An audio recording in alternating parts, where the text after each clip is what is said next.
Hello, everyone. Thank you all for attending my talk. My name is David Göransson. I work as an Android lead developer at Mullvad VPN. This is a lightning talk, so we're a bit short on time. So questions, I'll be waiting here afterwards if you have any, if you want to ask me about the talk or Mullvad in general or anything. So let's get going. Making the world spin. Let's start with some context and some background. So Mullvad VPN, we're a VPN provider. We have a really strong ethos. We believe that privacy is a universal right, and we're very much against mass surveillance. We are a bit active in the political scene as well. We've been proponents to chat control and other initiatives to sort of enforce mass surveillance. And we sort of live this ethos as well. We try and store as little information about our users as possible. If they want to register, we don't store their email. We want to know as little as possible because we don't think people should be traced everywhere, basically. We also have a strong focus on anti-censorship. We believe that the internet should be free. So we have customers in Iran, Russia, China, where we sort of help them reach the free and open internet we have here in Europe, for example. With this, also, since we are in the trust-based industry, we also provide our apps open source because we think it's important that the people using our app can trust the app they run on their device. And that means also the source code from our app, and this talk is all on GitHub, and you'll have links to that at the end. We also have a really strong focus on, let me move that over. Strong focus on technology. So we're mostly engineers that work at Mullvad VPN. And if you look at our app, I think you could tell. This was a bit simplistic. If I use some generous terms, maybe Scandinavian design or something like that. Jokes aside, though, this was shortly after I joined the company 2 years ago, and we had just migrated to Compose. It was a bit of a journey, but the grand plan was, of course, not just to have it like this. We want to sort of show a map that indicated where the user are from the internet's point of view. So if you're disconnected and you're in Gothenburg, you would see the location of Gothenburg. However, when you're connected through the VPN, all your traffic will go through the VPN, and for all intents and purposes, if you're connected to Berlin, you're in Berlin. So for us, it's important that we sort of think with our customers in mind. So going to the usual solutions like Google Maps isn't really feasible, right? We can't send out data to Google just to show a map. And we also want something lightweight because we also have customers in countries where there are censorship, so we can't really expect to download tiles and stuff like that. So how do we achieve something like this? On our desktop platform, we originally had a big SVG sort of panning around, and that was written in with Electron. For several reasons, that wasn't really optimal. We had some performance issues, and if you would import this as a vector drawable in Android, you'd probably get a warning of like, this vector drawable is way too big. So after looking around, we sort of decided, like, why don't we do this with the basics, OpenGL? So what we did on our desktop platform is that we gather data from open domain data source, Natural Earth. They provide shape files that are vector files. And then we sort of post-process this into a format that just slots directly into the GL canvas. And doing this on our desktop platform, we sort of saw that this can be really nice. It's ended up being slightly over a megabyte, and we could have like a 3D globe. So shortly after the app that you saw, I got this into my lap, like, okay, let's do this on Android. And I was like, how hard can it be? Well, usually when I design something or create something in a Vue or something similar, I usually think like a consumer perspective. What would we need to sort of create this? And I think views should be really dumb, preferably just a function of a state. So you get a state, and out comes a UI. So let's look. What do we need? Well, we need a camera position, right? We sort of need to show where the user are looking. And we also would like a marker, maybe even several markers. And if we look closer into these, we're going to see that the camera position can be represented as a latitude and a longitude with some zoom. So maybe on certain devices we want to be further out, and others we want to be closer. And for a marker, that's basically like a latitude and a longitude. And if we want to be fancy, we want to show a connected marker and a disconnected marker, we can add colors to it. Okay, so let's attack this with GL. And this is going to feel a little bit like this. We're going to draw an owl. And the purpose of this talk is not to go in depth in GL. So I simplified it a bit, but I think we still need some basics. And Compose really doesn't have support for a GL canvas like straight out, but we do have the old GL surface. And it's like a surface view. It contains a renderer, and that renderer sort of can render your objects. In our case, a globe and a marker.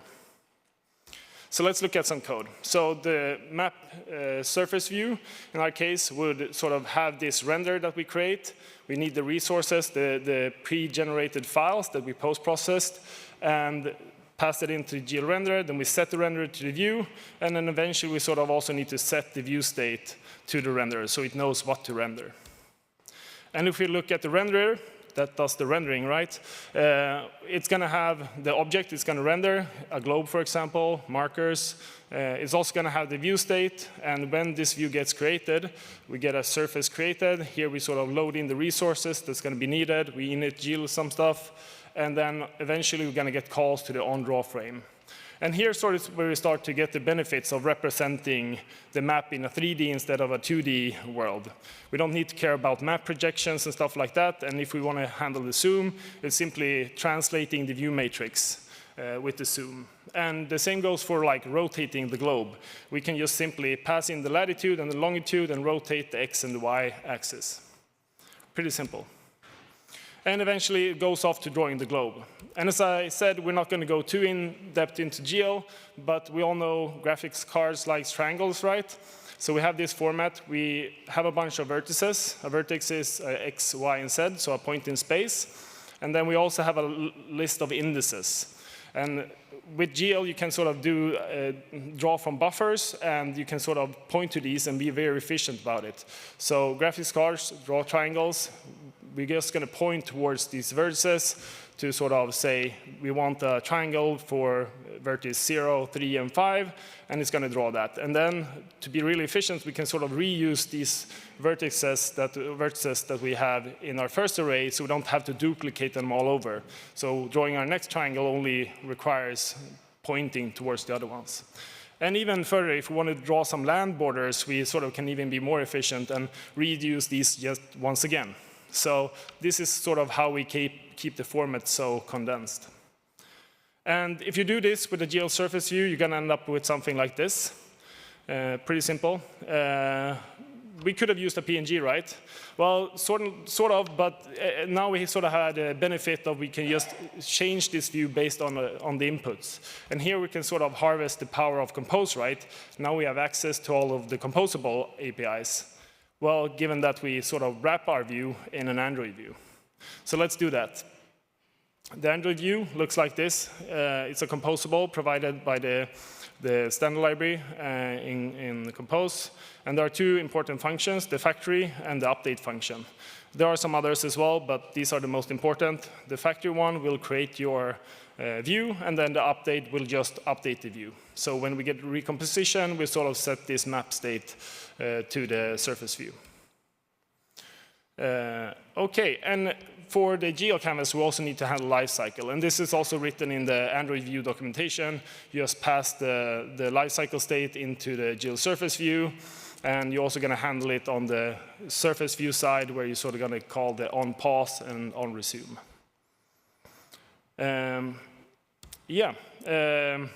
So I made it a little bit simpler. So for our case, we're just going to expose some properties, and suddenly we can start looking at some code. So here you can see we have this. Let me see. No, it's on the other side here. So we have the map, the Android view that wraps our surface view. We also have the map composable that I made a little bit simpler. So sort of if we want to say point at Berlin, we can do a lot. Oh, not a layout. Something like this, and we're going to need some floats here. And we're also just going to draw the map. Oh. We're going to set the camera position. And as we remember, we need sort of the lat long. and Berlin. Okay, let's see how it looks.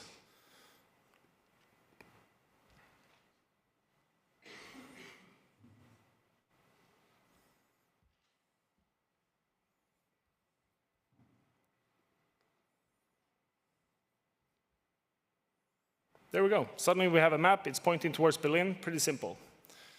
And of course, as I mentioned, we can sort of harvest the power of Compose here, right? So we can sort of use the animations API. Oh, wait.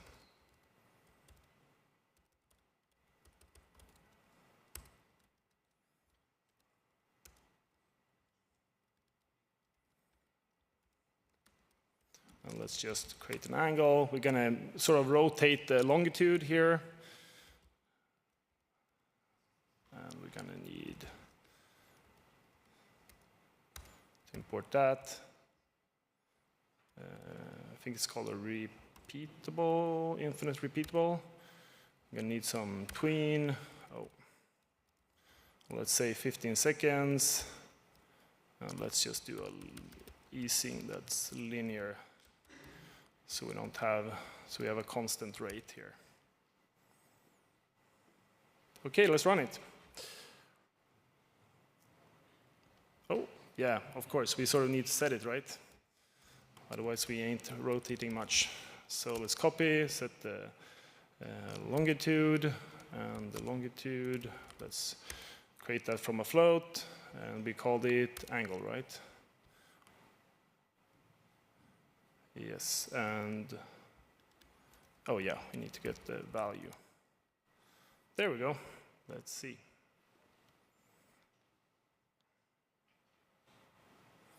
Oh, we made it spin. Pretty simple, right?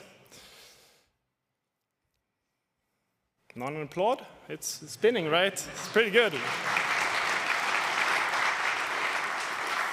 Okay, so if you run this, oh, gotta switch presentation. You're gonna run into this. So just a simple example, just creating the camera, we're gonna get surface updates all the time. But we can address this, right? So the way you can find this out is sort of you enable this show surface updates, and then the screen is gonna flash pink. You're gonna get an elliptic shock because it's flashing so much, because it's gonna be rendering all the time. But the map.gl surface view sort of has this render mode we can set. We can set it to only render when dirty, and we know sort of using Compose that we're going to get a recomposition when we get a new view state, and then we know we're going to request a new render. So suddenly it's pretty simple, and this view becomes pretty efficient. We don't need to render all the time. We only render when there is a new view state. And this is sort of something like what we have in our app today.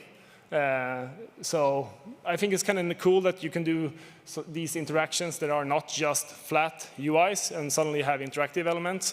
You can see there are some extra points to it as well, that we have a spinner that's overlaying on the marker. Yeah, pretty neat, I think.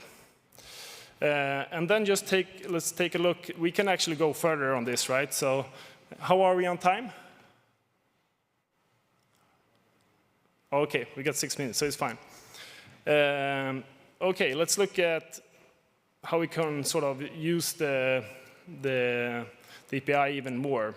So in this example, I also added an on-click and long-click listener, and you can sort of have the pointer input API on your modifier to also detect tap gestures. In this case, we're going to care for the taps. So the user presses somewhere on the screen, we sort of get an offset of where they click, the view resolves that. And then, if we look at our interactive demo here, we're sort of going to use this function when we create the map. Now, this is just a preview. I think it's really powerful that we can use these previews just to iterate quickly, which wouldn't be possible otherwise with the old Android and the Surface View, right? So we simply mock the current location. We create some markers that we display on the map, and we sort of have this zoom range that limits where the user can zoom in and out. And then we're going to have two animatables. These are the ones that are going to be sort of the source of truth that drives our camera. And on these animatables, we're also going to sort of set some bounds, because we don't want the user to be able to zoom out to space, right, too far away. And we can sort of just set the zoom range here. And the same goes for the latitude. We don't want them to maybe go up to the North Pole. We don't have any servers there anyhow, so they might stay in the center of the globe. And for example, when we get a new position, a current location, either from a tap or from a view model sending a new location, we're just going to animate to that location. And as I mentioned, you can also make even more gesture registrations, right? So here I made a really simple example. I used the detect transform gestures and also extended it with an on end. So we have an on gesture lambda that's also going to check at the current position, going to see how much the user has panned, or if they use 2 fingers, we get the pinch to zoom right away. And with the nice animations API, we're just going to snap to the new location. That's going to abort any existing animation. And then we're also going to track this position. So if the user, for example, pans throughout the globe, we can simply just, when the gesture ends, continue that with a decay down here. And as you see here, I also added some extra code. So when our decay ends, if we hit sort of a boundary here, we're just going to flip the latitude direction and go the other way, because it would be nice if it like bounces like an air hockey table, right? And after the decay is done, to not just have the user linger somewhere in Australia or whatever, we start a new animation with some delay. And if we would get a new location because of a click from the user, we simply just going to cancel this right away because a new animatable will be called instead. OK, so I added these to it. Let's see how this would look.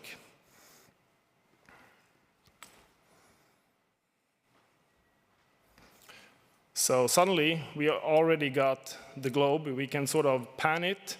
And we can see all the locations. This is the locations where we have servers. You can see it, right? Maybe I should do this so you see it a bit more. We also can sort of fling it. We can fling it around. We can also, of course, be idle. And we're going to have this animation back to the original position. Yeah. That's about it. This is sort of what we're actually looking into doing to our app right now. That's maybe a next step we're going to do. Nothing certain yet. But we think it's using an app should sort of be fun and intuitive. And I think this is a really cool example how we can use Compose and then supercharge something else that we didn't really expect when creating Compose maybe, and doing something really cool that creates a good and wonderful interaction for the users. OK. Thank you very much.